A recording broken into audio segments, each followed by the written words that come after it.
Hello everyone, and welcome back to Spa-Francorchamps, our second video in the screen versus the Rift display argument.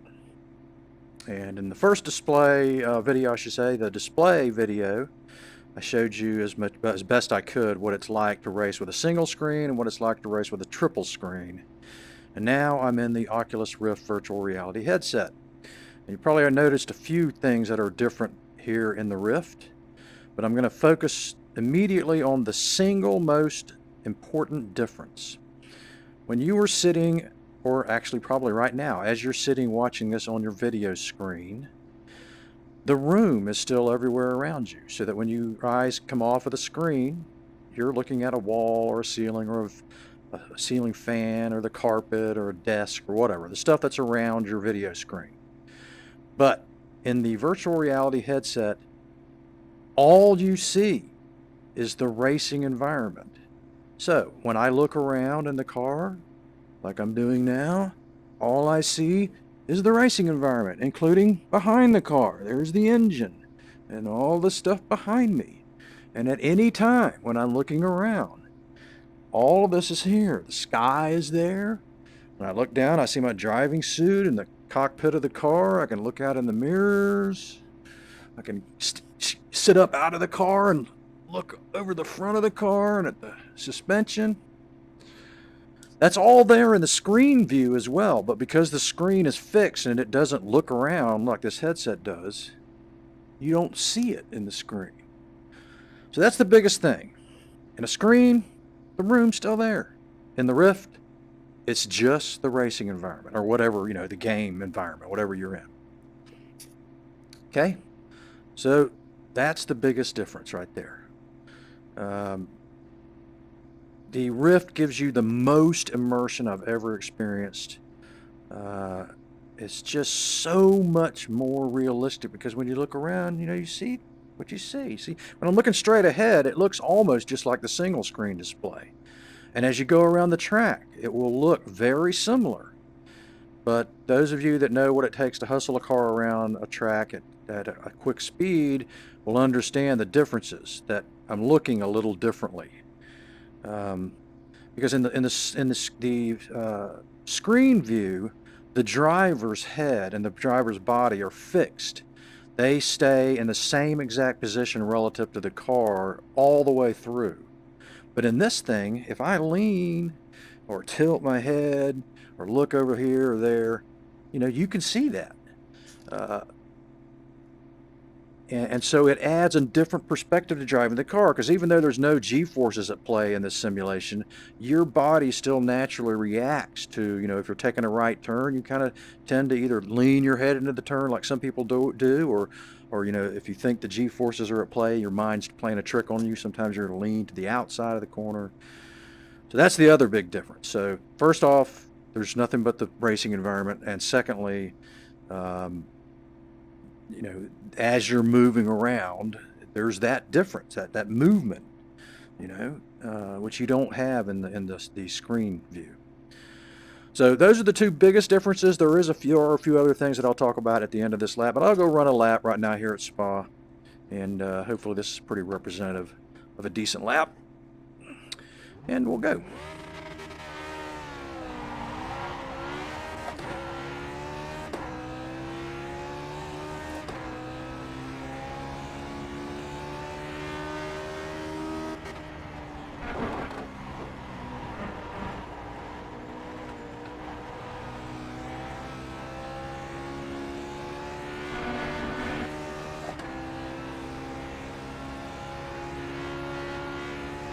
About 5 laps of fuel. Almost running out of fuel here, my spotter tells me.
Ooh, almost spun it.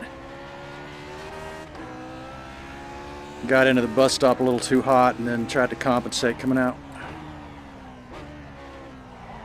Blew that apex big time.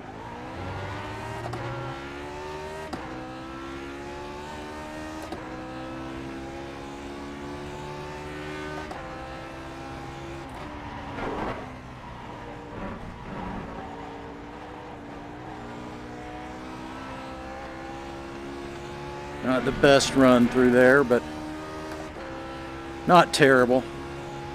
Alright, so that's where we stopped the screen display. I just did a couple of runs through there, but I'll show you one other thing that's kind of cool in the Rift. It's much different than it is in the screen displays, and I didn't show you, unfortunately, in the screen display, but when you crash in this Rift, in the screen display, you tend to kind of look away.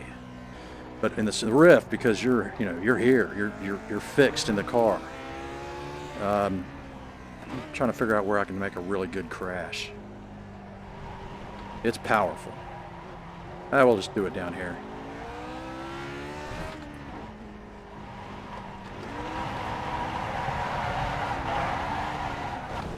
Oh, drat. Okay. Boom. So you can see it actually collapses the suspension when you hit stuff, and if you look around the car, you probably see some other stuff. Looks like your car is toast. You'll need a tow back to pit lane.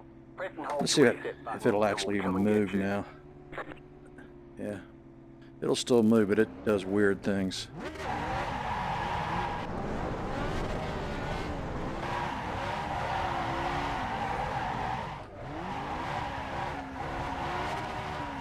Yeah, it doesn't want to do that because of the suspension.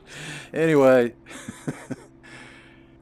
so that's what it looks like. Doesn't look that different when you're driving on the video screen that you're watching on. Believe me, here in the Rift, it looks considerably different. You're in the car more because you see more of the car itself. Because when you look around, you know, you see the windscreen and it's just a lot of stuff that you don't see in a screen display, and it adds to the realism and the immersion level. I will tell you one thing though that you're seeing that I'm not, and that is if you're watching this YouTube video in 1080p resolution, high resolution, if you haven't, there's a little gear button on the screen that lets you change the resolution, and you need to watch this in high resolution because that shows you what it's really like. If you're watching it in like a 420 or something, it looks terrible, but you can change that on this YouTube video, so make sure you've done that to give a accurate reflection. But one of the things, two things about the Rift that I don't like right now. One of them is just that the technology hasn't caught up yet. You know, screens are so good now. When you're looking at 120 hertz refresh rates and you're looking at 4K screens, I mean, the graphics they can push through those are just incredible. The Rift is not that good. Part of that is because I'm running it on the minimum specifications. I've got an i5 4690 CPU, and I've got an NVIDIA GTX 970 graphics card with 8 gigs of RAM. And that is absolutely the minimum hardware you can have and run this Rift. And because of that, I have to turn the graphics down quite a bit. You don't notice it as much on the static screen, but there's a lot of things you would be seeing that you're not because I've got the graphics turned way down in this game. So it's not as clear as it would be. There are things on the side of the track that would be there that are not. The lines would be crisper. Everything would be crisper. I've just got the graphics turned down so that in the Rift, running the hardware I've got, the graphics are not nearly as good as the graphics you're seeing, and they're not nearly as good as the graphics could be if I turned everything back up. Also, it has this weird screen door effect that some of you may have heard about, and when I first put this thing on, 3 days into having it and getting it set up, I told my nephew who was helping me, I'm probably going to send this thing back because it's just awful. This screen door thing doesn't go away, and it makes everything look terrible. But I went on the forums and talked to a few guys. They told me a few things I could do to make the graphics look better without overrunning my hardware. And then they told me to just give the screen door effect 2 or 3 more days because apparently it takes your brain a little while to readjust to how things look now. And they're right. 2 or 3 days later, even though I haven't done anything since then to improve the graphics, it just looks much better. I can see further. I see things more clearly, and it comes down to your brain, has to reorient itself. I guess your random access memory has to get those old file cards replaced in your brain. So that's one of the downsides of the Rift is that the graphics aren't as good. And even if I go to an i7 CPU and a 1080 GTX graphics card, they're not going to improve substantially. They're going to be a little crisper, and I'll be able to turn on some of the things that I've turned off, like there'll be people in the grandstands, and some of the trackside objects will be clearer. But it won't be a huge improvement. That's going to take the next level of displays that are inside the headset. Right now, the thing that's holding this whole process back are the displays that are in the headset. And they're working on that, and sometime in the next year or so, we should see something that's going to give us like 4K in the headset.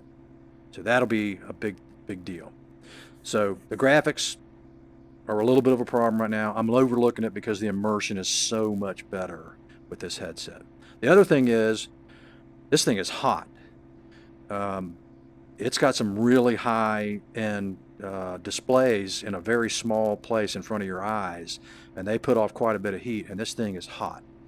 And so I've had to set up a auxiliary fan right next to my racing seat that blows up kind of under my chin to blow air into the Rift. And that helps quite a bit, but it's still pretty hot. But trust me, especially in driving games, the immersion is so much more that you'll overlook all of the deficiencies right now. And again, in the next year or two, when the next level of this stuff comes out, I think all that'll go away, and these things will just be absolutely earth-shattering. Right now, it's incredible, but it's not the oh my god thing I thought it was going to be. Now that's in the iRacing platform, because iRacing was not developed originally for this kind of technology, so it doesn't play nice with the Oculus Rift software. If you go into some other driving games, it's a little better. Still not 4K quality, but better. So iRacing is a little problematic, and I have to say that's one of the reasons I'm a little disappointed in it. But overall, incredible, highly recommended. Now, yesterday, for the first time, when I bought this Oculus Rift, it also came with hand controllers. Because when you play video games in these virtual reality headsets, you do a lot of things with your hands. Shooter games are famous. Everybody does shooter games. But there's other stuff you have to use your hands for in video games. And they've got these hand controllers that when you first look at them, you're like, how the heck could that possibly work like your hands? Well, let me tell you, folks. As impressive as this is in my racing thing, yesterday I got my mind completely blown because I went into some, they're free Oculus games, so they can't be that sophisticated, but they are, I'm still speechless. Within just a few minutes of running the tutorial on how to use the hand controllers and all this other stuff, it was intuitive. I was grabbing stuff and pointing at things and shooting guns, and it was amazing what you can do. And because you're in this immersive ground, I'm in this. Yesterday I was in this spaceship, and there's stuff happening behind you and around you, and you just have to experience it to understand it. This VR thing is just nuts. And anyway, enough of that. That's the difference. I hope you learned a little bit from this. If you are currently racing, if you've got a little expendable income, I would go ahead and get the CV1. If you can get that $399 deal that I just got, where you get both the headset, both the sensors, and the hand controllers for $399, that is a smoking deal. And Oculus made it clear that they are not going to change this headset dramatically within the next 18 months.